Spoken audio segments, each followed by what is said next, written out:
ദിവസവും ഒരു നേരമെങ്കിലും ഈ മന്ത്രം ജപിച്ചാൽ നിങ്ങളുടെ ജീവിതം മാറും. അത് ഏത് മന്ത്രമാണെന്നറിയണ്ടേ? നരസിംഹമൂർത്തിയുടെ മന്ത്രം സർവ്വ ഐശ്വര്യപ്രദമാണ്. ശത്രുക്കൾ അകന്നു പോകും, കടബാധ്യത തീരും, രോഗശാന്തി കിട്ടും, ധനം വർദ്ധിക്കും, ഐശ്വര്യമുണ്ടാകും. പ്രത്യേകിച്ച് ലക്ഷ്മി നരസിംഹ മന്ത്രം ധനലബ്ധിക്ക് അത്യുത്തമമാണ്. 36 ദിവസം രാവിലെയും വൈകുന്നേരവും 84 തവണ വീതം ജപിക്കുക. അത്ഭുത ഫലം നിങ്ങൾ സ്വയം അനുഭവിച്ചറിയും. ലക്ഷ്മീദേവിയും നരസിംഹ ഭഗവാനും ഒന്നിച്ചു നിൽക്കുമ്പോൾ ധനത്തിന്റെ അതിപ്രസരം നമ്മളിലേക്കെത്തും. ആ മന്ത്രം ഇതാണ്: ഓം നമോ നരസിംഹായ, നാരായണായ മധുസൂദനായ, ലക്ഷ്മീപ്രിയായ നരസിംഹായ നമ. ഈ മന്ത്രം നരസിംഹ ജയന്തി ദിനത്തിലോ ചോതി നക്ഷത്ര ദിനത്തിലോ ആരംഭിച്ചാൽ ഫലസിദ്ധി പെട്ടെന്ന് ലഭിക്കും.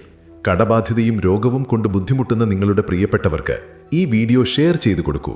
ഭഗവാന് സമർപ്പിക്കൂ. ഓം നരസിംഹായ നമ എന്ന് കമന്റ് ചെയ്യാൻ മറക്കരുത്. നിങ്ങൾ ഈ മന്ത്രം ജപിച്ചിട്ടുണ്ടോ എങ്കിൽ നിങ്ങളുടെ അനുഭവം താഴെ കമന്റ് ചെയ്യൂ.